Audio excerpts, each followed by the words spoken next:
우리 사람들은 문화 속에서 살아가고 있습니다. 문화란 사람들이 살아가는 방식, 곧 생활 패턴이라고 할 수 있습니다.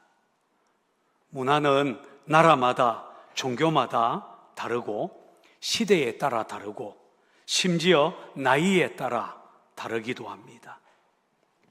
하나님을 모르는 세상 문화와 예수 믿고 구원받은 그리스도인의 문화 서로 다릅니다. 세상이 추구하는 것, 기독교 신앙이 추구하는 것 서로 다르기 때문입니다. 그러다 보니까 이런 문화의 차이로 갈등을 겪는 경우가 종종 있습니다. 아니, 많습니다. 그런데 예수 믿는 우리는 하나님 없는 세상 속에서 어떻게 살아가야 하겠습니까? 예일 대학의 교수요 기독교 윤리학자인 리차드 니버는 이 문제를 고민하면서 그리스도와 문화, Christ and Culture라는 책을 썼습니다. 매우 고전적인 책입니다. 이 책에서 그는 그리스도와 문화의 관계를 5가지 유형으로 정리를 했습니다. 첫째 유형은 문화에 대항하는 그리스도입니다. 세상 문화에 맞선 초대교회가 여기에 해당됩니다. 둘째 유형은 문화 위에 군림하는 그리스도. 중세 캐톨릭이 세계를 지배하던 때가 여기에 해당되고, 셋째 유형은 역설적인 긴장관계 속에 있는 그리스도와 문화로 교회와 세상 문화가 서로 견제하기도 하고 보완하는 관계를 유지하는 경우이고, 넷째 유형은 문화의 그리스도로 교회가 그 시대의 문화를 그대로 받아들이는 경우입니다. 리차드 니버가 가장 이상적인 모델이라고 한 것이 5번째 유형인데, 바로 문화 변혁자로서의 그리스도, Christ as a transformer of culture 라고 했습니다. 그는 이 5번째 유형이 가루 서말 속에 넣은 누룩처럼, 혹은 음식에 들어가 맛을 내는 소금처럼 십자가 복음으로 세상을 하나님 나라로 변혁시켜 나가는 우리 기독교가 추구해야 하는 이상적인 모형이다, 유형이다 라고 설명했습니다. 성경에는 이렇게 하나님 모르는 세상에서 하나님 신앙을 드러낸 사람들의 이야기가 많이 나옵니다. 세상 문화 따르지 않고, 그렇다고 도피하지 않고 세상 문화 한가운데서 하나님 살아계심을 드러낸 사람들입니다. 그 대표적인 사람이 바로 북이스라엘 아하방 시대에 애언운동을 일으켰던 엘리야입니다. 오늘부터 우리는 몇 주간 동안, 아니 아마 한 2달 정도 열왕기서에 나오는 선지자 엘리야와 그의 제자 엘리사 이야기를 함께 나누려고 합니다. 알다시피 이스라엘은 원래 양을 치던 유목 문화에 속한 사람들이었습니다. 그들의 조상 아브라함, 이삭, 야곱 다 유목민, 노마드였습니다. 애굽에 있을 때도 고센 땅에서 가축을 길렀고, 애굽에서 해방되어 가나안으로 향하던 광야 40년 동안에도 유목민으로 살았습니다. 그러다가 가나안 땅에 들어왔습니다. 문제는 가나안의 문화는 그들의 문화와 달랐다는 것입니다. 가나안 문화는 한마디로 농경 문화였습니다. 땅에 씨앗 뿌리고 곡식이 자라면 그것을 추수하는 농사 짓는 문화였습니다. 더군다나 고대 사회일수록 문화는 종교와 동일시 되었습니다. 당시 가나안의 농경 문화도 바알신, 아세라신을 섬기는 것이었어요. 그런데 하나님을 섬기는 하나님의 백성인 이스라엘이 가나안 땅에 들어와서 바로 이런 문화 충격 딱 부딪히게 된 것입니다. 가나안 땅에 들어온 이스라엘은 농사를 지으면서 살아가려고 하니까 농경의 신으로 알려진 바알과 아세라 신을 받아들일 수밖에 없었습니다. 씨를 뿌리고 또 싹이 나고 곡식이 자랄 때, 그리고 추수할 때 그들은 하나님의 이름이 아니라 바알의 이름을 부르게 된 것입니다. 당시 가나안 사람들은 하늘의 신 바알이 비를 내려주면 땅의 여신 아세라가 그 비를 받아서 곡식의 싹을 틔우고 곡식을 자라나게 한다, 이렇게 생각했던 것입니다. 자, 방송실 한번 사진을 보여주시기 바랍니다. 이 사진은 주전 8세기 것으로 추정되는 바알신, 아세라 신의 모형, 주상이라고 할 수 있습니다. 자, 이렇게 삶의 문화, 생활 패턴이 서로 다른 이 경우, 이스라엘 백성들이 가나안 땅에 와서 다른 문화를 딱 만났을 때 그들이 어떻게 반응을 했을까요? 그 첫 번째 반응은 가나안의 문화, 농경 문화, 바알을 섬기고 아세라 신을 섬기던 그 문화를 쉽게 받아들이는 쪽으로, 그러니까 타협하는 쪽으로 따라가는 경우입니다.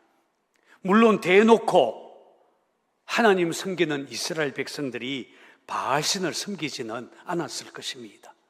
가나안 사람들이 바알신을 찾았을 때 그냥 묵인하고 슬그머니 그들 중에 끼어 있었을 것입니다. 하나님의 신앙을 버리는 것은 아니었지만 바알신을 거부하지도 않은 채 하나님도 섬기고 바알신도 받아들인 것입니다. 우리는 이런 것을 혼합주의라고 부릅니다. 그런데 이런 상황을 더 악화시킨 것이 북이스라엘의 왕 아합이었습니다.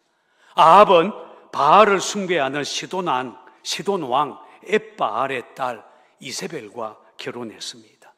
왕비가 된 이세벨은 자기 나라로부터 수많은 바알 선지자들을 데리고 와서 이스라엘 구석구석에 바알을 위한 제단을 쌓고 바알을 섬기게 했습니다. 이렇게 되자 이스라엘 백성들은 순식간에 하나님 신앙 희미해지고 잊어가기 시작했고, 여호와 신앙, 하나님 신앙은 그들의 삶에서 점점 저 변두리로 내쫓기게 되었습니다. 그러면 여러분, 왜 이스라엘 백성들은 이렇게 쉽게 혼합주의에 빠지게 되었겠습니까? 그것은 당시 이스라엘의 경제가 좋았기 때문입니다. 아합 왕 시대는 두로, 시돈과의 무역이 활발해지면서 경제적으로 안정을 이루었고 백성들의 생활이 윤택해졌습니다. 아마 그들은 이렇게 생각했던 것 같아요. 아니, 나라의 경제가 이렇게 좋아졌는데 하나님 신앙 좀 희미해진다고 무슨 상관이 있겠어? 돈 잘 벌고 잘 살면 됐지, 뭐가 문제야? 그래서 적당하게 바알신, 아세라신을 섬기는 가나안 사람들과 타협하게 된 것입니다. 이런 현상을 단적으로 보여주는 것이 하나가 있는데 그것은 이스라엘의 산당이라는 것입니다. 한번 따라해 볼까요? 산당. 당시 이스라엘 나라 구석구석에는 산당들이 있었어요. 안식일이 되면 멀리 있는 예루살렘 성전으로 올라가는 것 귀찮게 여겼던 그들은 예루살렘 성전의 모양을 본따서 자기들이 사는 가까운 곳에 산당을 세웠습니다. 예루살렘 성전처럼 번제단도 만들어 놓고 성소도 만들고 거기서 하나님을 예배했습니다. 자, 준비한 사진들을 한번 보겠습니다. 방송실 이스라엘 지도 먼저 보여주세요. 예루살렘과 아라드라는 지역인데, 아라드라는 지역은 예루살렘에서 남쪽으로 한 70km 정도 떨어진 유대 광야에 있었던 성읍입니다. 이곳에는 비교적 그 형태가 잘 남아있는 산당이 있었어요. 자, 첫 번째 사진 한번 보여주시기 바랍니다. 이 사진은 그 아라드에 있었던 산당의 전체 모습입니다. 오른쪽에 보면 번제단도 보이죠? 성소는 저 중간 끝부분에 성소도 있었습니다. 자, 다음 사진 보여주세요. 성소 부분을 확대해 놓은 사진입니다. 알다시피 예루살렘 성전에는 하나님의 임재를 상징하는 언약궤가 지성소에 있고, 성소에는 하나님께 분향하는 분향단이 있었어요. 그런데 이 사진을 보면 성소 안에 돌 기둥이 2개가 있습니다. 또 돌 기둥 앞에 분향단도 2개가 있습니다. 한 개의 돌 기둥은 당연히 하나님을 상징하는 것입니다. 그 앞에 분향단도 하나님을 위한, 하나님께 분향하는 분향단입니다. 문제는 성소 안에 크기가 조금 작은 돌 기둥이 하나가 더 있다는 것입니다. 이 돌 기둥이 무엇을 상징했을까요? 그 앞에 있는 분향단은 누구에게 분향한 것이었겠습니까? 그 다른 하나의 돌 기둥은 바로 아세라 신, 하나님의 부인이라는 이름으로 아세라 신을 상징하는 돌 기둥이 있었어요. 그리고 하나님의 부인 아세라에게 분향하는 분향단이 있습니다. 아니, 하나님의 부인이라니. 아니, 말도 안 되는 일을 지금 이스라엘 백성들이 하고 있는 거예요. 여러분, 이 성소가 하나님께 예배하는 성소라면 한 개의 돌기둥, 한 개의 분향단만 있어야 하는 거예요. 그런데 이들은 하나님과 바알 혹은 하나님과 아세라를 상징하는 돌기둥을 같이 세워놓고 동시에 분향을 드리고 섬겼다는 거예요. 한마디로 하나님 신앙과 바알 신앙, 아세라 신앙을 섞어 놓은 거예요. 가나안의 바알 신, 아세라 신을 그냥 받아들였다라는 말입니다. 그런데 이렇게 가나안 문화와 타협하는 사람들과 다르게 바알 신앙에 강력하게 반발하고 나선 소수의 사람들이 있었어요. 바로 나시린들입니다. 혹시 여러분은 나시린이라는 말을 들어보셨습니까? 나시린이란 히브리어로 나지르라고 부릅니다. 거룩하게 되는 또는 분리된이라는 의미를 가지고 있는 말이에요. 이들은 오직 하나님만을 섬기기로 헌신한 사람들입니다. 평생을 나시린으로 헌신한 사람도 있지만 일정 기간만 나시린으로 살 수도 있었습니다. 우리가 잘 알고 있는 삼손, 그 다음에 사무엘, 다 나시린입니다. 이들은 바알과 아세라를 섬기던 가나안 농경 문화를 철저하게 거부했습니다. 당시 대부분의 이스라엘 백성들이 하나님과 바알을 동시에 섬기는 혼합주의의 길을 걸어갔다면 나시린들은 바알 신앙을 거부하고 오직 하나님만 섬기기로 한 사람들입니다. 이들은 3가지를 금했어요. 첫째는 시체를 가까이 하지 않았고, 둘째는 머리카락을 자르지 않았고, 셋째는 포도나무에서 난 것 먹지 않았습니다. 포도주, 곧 술은 입에도 대지 않았습니다. 참 대단하지요? 이렇게 한 것은 바알과 아세라를 섬기던 농경 문화에 대한 반발이라고 할 수 있습니다. 그러나 이런 나시린 운동이 하나님께 절대적인 충성을 나타내는 것이기는 하지만 세상을 변화시키는 신앙운동으로 발전하지는 못했습니다. 왜냐하면 세상 문화를 극단적으로 거부했기 때문입니다. 결국 이들은 나중에 하나의 소종파 섹트로 전락하고 맙니다. 자, 그런데 오늘 본문에 보면 하나님은 혼합주의에 빠져 길을 잃고 방황하던 이스라엘 백성에게 디셉 사람 엘리야를 보내서 하나님의 말씀을 선포하게 했습니다. 엘리야를 통해서 새로운 신앙운동, 애언운동을 시작한 것입니다. 사실 우리는 엘리야에 대해 아는 바가 많지 않아요. 엘리야는 성경에 갑자기 등장하기 때문에 그가 어느 신학교 출신인지 어떻게 선지자로 부름받았는지 알지 못합니다. 심지어 그의 출신지로 알려진 디셉이라고 하는 곳이 어디인지조차 정확하지 않습니다.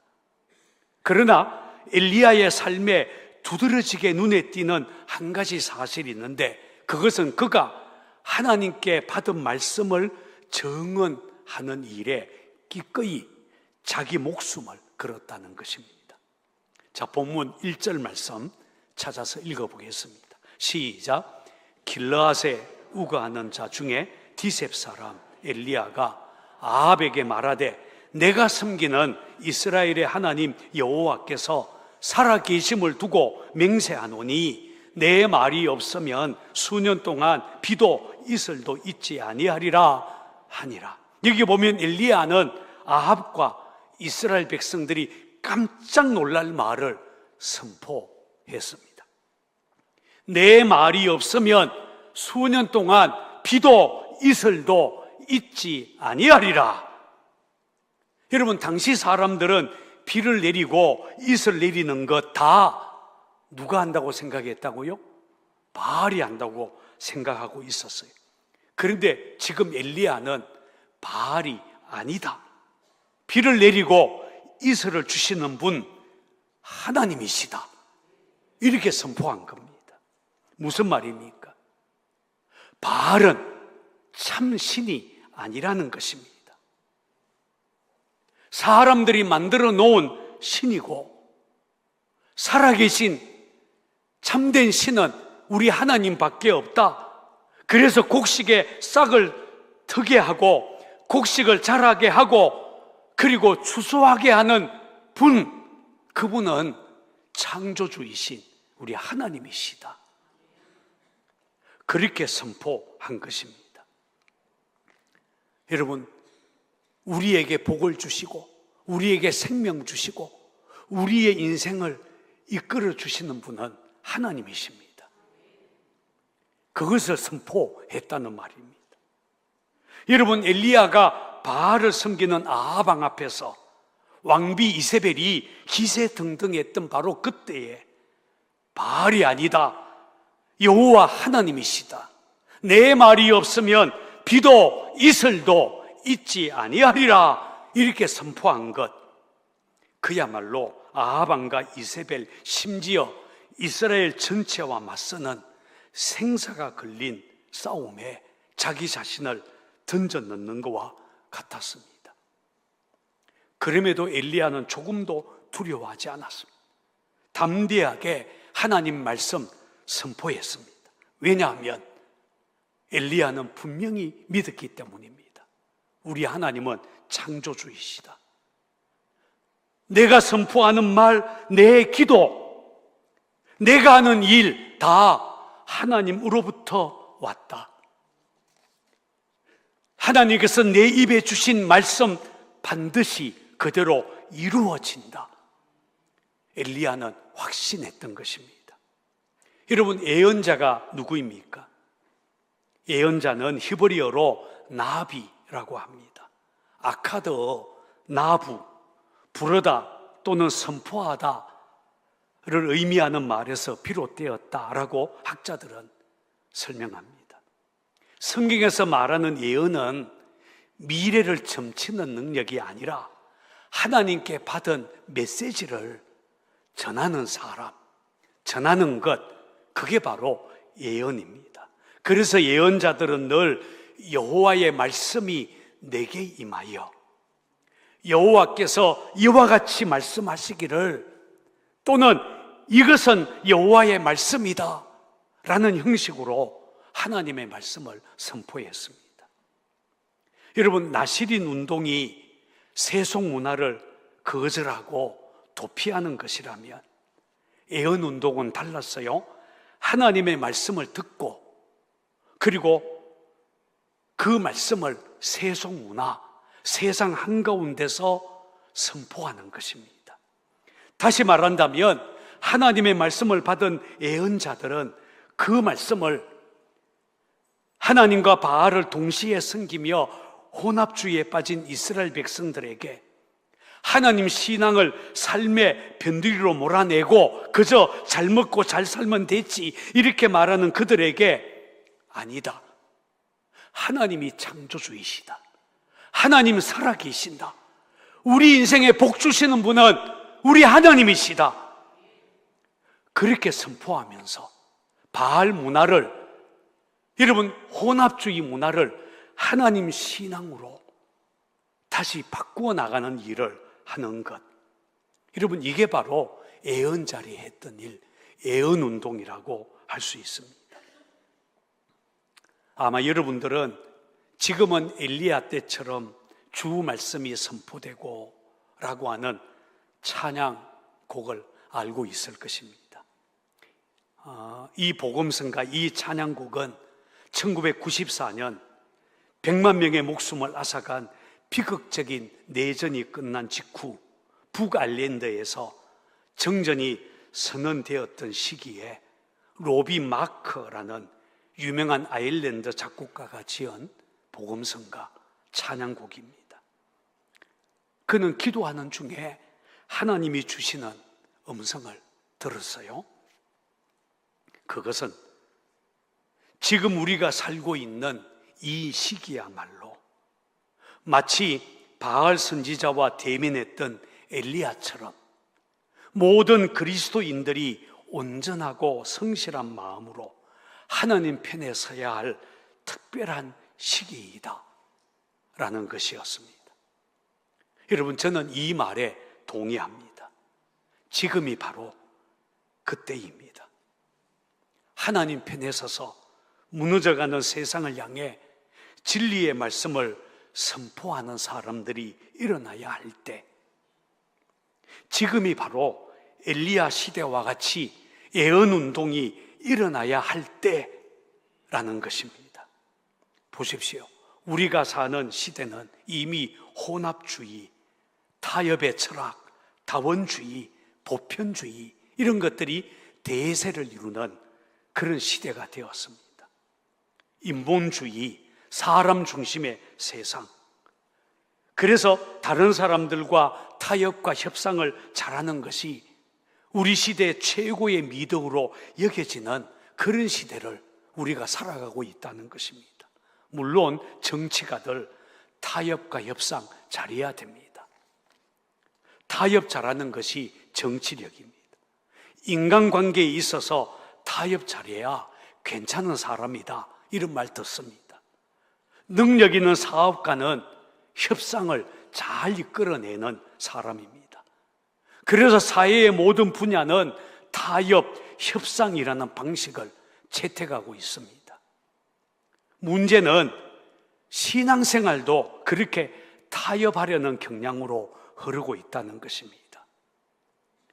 여러분, 오직 예수, 오직 하나님이 아니라 가능한 한 세상에서, 직장에서는 예수님 이야기 안 하고 예수 믿는 거 숨기고 직장 동료들과 같이 술도 마시고 같이 놀러도 다니고 교회 올 때도 성경책 들고 오지 않고 동네 사람들이 어디 가요? 이러면 저기 가요 이러고는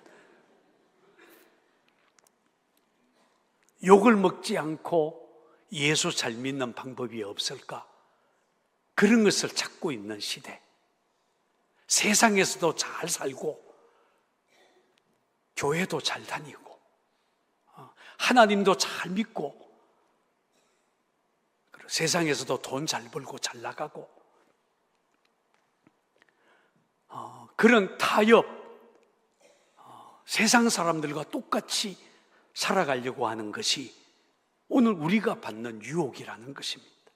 그러나 여러분, 성경은 그렇게 말하지 않습니다. 너희는 이 세대를 본받지 말라. 그렇게 말씀합니다. 세상 가치관 따르지 말고 하나님 말씀을 따르라고 가르칩니다. 하나님은 이스라엘 자손들을 가나안 땅에 들어가게 하면서 너희는 그 땅 가나안의 풍속 따르지 말라. 너희들은 하나님의 백성이니까 하나님의 법도를 따르고 하나님의 말씀을 지켜야 된다. 그렇게 가르쳤습니다. 이렇게 타협하지 않고 믿음을 지킨 사람 중에 스코틀랜드 출신 단거리 육상 선수 에릭 리들이라는 사람이 있습니다. 그는 1924년 파리 올림픽에 영국 선수로 100m 경기에 출전하기로 되어 있는 선수였어요.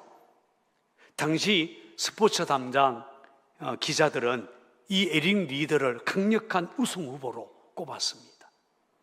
그런데 경기 일정이 발표되었을 때 에릭 리들은 그 100m 경기가 주일 아침에, 주일 오전에 진행된다라는 것을 알게 됩니다.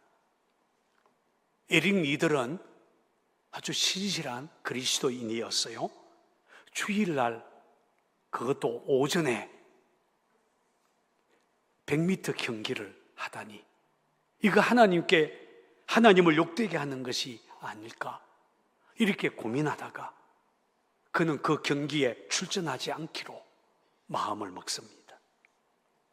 에릭 리들이 출전하지 않겠다 이렇게 올림픽위원회에 통보를 하자 올림픽위원회 그리고 그를 좋아했던 팬들은 깜짝 놀라게 됩니다. 이전에는 그를 그렇게 칭송했던 사람들 돌변해서 에릭 리들을 향해 바보, 율법주의자, 광신도 이렇게 비난을 퍼붓기 시작했습니다. 그런데도 에릭 리들은 마음이 확고했어요. 그러자 영국 올림픽위원회는 에릭 리들에게 그러면 100m 경기에 출전하지 말고 400m 경기, 1600m 경기에 출전하도록 종목을 바꾸어 줍니다. 물론 쉽지 않는 일이었어요.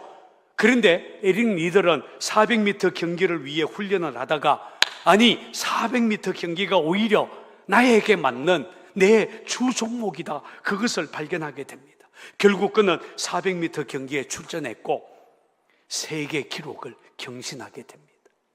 금메달을 땄어요. 하나님은 타협하지 않는 에릭 리들의 믿음을 존중해 주셨던 것입니다. 그리고 그의 이야기를 바탕으로 만들어진 영화가 불의 전차라고 하는 영화입니다. 이 영화의 시작은 장엄한 OST 음악과 해변에서 달리는